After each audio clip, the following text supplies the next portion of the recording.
outrage continues to grow toward RBA Governor Philip Lowe after the 12th rate rise in 13 months. His comments yesterday have been branded, quote, psychotically out of touch, end quote. In case you missed that offending comment, here it is.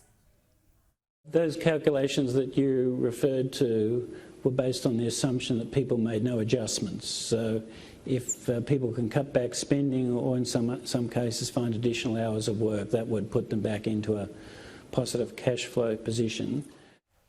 Now, I think psychotically out of touch is a bit of an overreach here. The point is, times are tough, they're going to get tougher. Tighten your belts however way you can. But in typical tall poppy Aussie syndrome style, people don't like hearing this from someone that they know is a rich guy. But what I cannot defend is the news that broke today. Get a load of this. News broke today that the RBA, after raising rates in May for the 11th time, then promptly took themselves to dinner on the taxpayer dime. Governor Philip Lowe enjoyed a dinner with Perth business elites, and that bill came to a total of just under $25,000. This is the man who constantly tells us spending is driving inflation, and then he goes out, and what does he do? And on the taxpayer dime. I need to underline that. Put that in italics, 14-size font. Are you telling me, Liz, that you don't go out for $25,000 dinners? Geez, they're not paying you enough. Clearly, you should come along to one of my $25,000 dinners.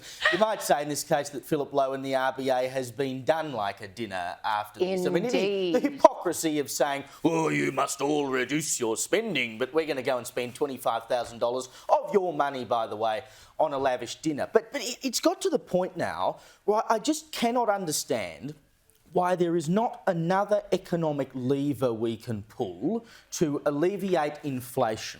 Because when you look at the numbers, and we've got a graph here that shows the rate of spending growth by age group, people under the age of 35, their rate of spending growth is 3.4%, which is about half the rate of inflation, which means they're not the people that are causing inflation. You can see plainly there on that graph, the people who are spending money are 55 years and over. Now, they're people who've got money in the bank, they've got small or no mortgage at all.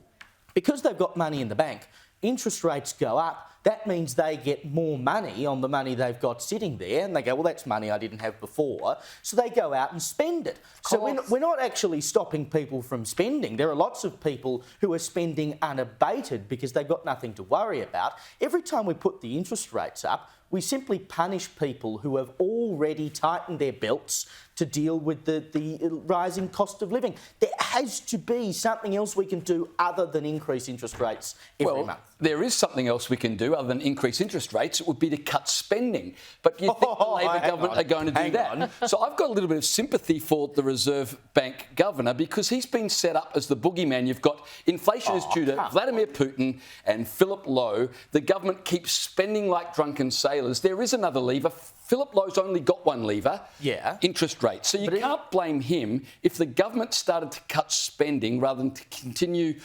pushing IR reforms that have no impact on increasing productivity, pushing wage rises, more and more money on things like the NDIS. And don't forget, during COVID, the government paid billions of dollars for people to sit at home and do nothing. And all of a sudden, Philip Lowe is the bad guy who's ruined the country. I don't buy that for a second. They do get a bad run because people who understand the system know that the RBA has to mitigate whatever the government do. They're like a puppy dog on the leash. So this is what the government have already done. We're just sitting in it now. The RBA has to do the only thing that it can. I'm not sure at this point, though, that increasing interest rates is really doing all that much because, as I said before, if you've had to reduce your spending, which anyone who's got a mortgage already has, you're not cutting back all that much further because there's not much fat left to cut. Well, what about energy policy? I mean, energy policy is driving prices up. But that's the problem. Philip Lowe has only got interest rates. That's all he can do. Anthony Albanese's got a plethora of things he could do, but he's saying, oh, it's not my fault, it's the Reserve Bank, blame them.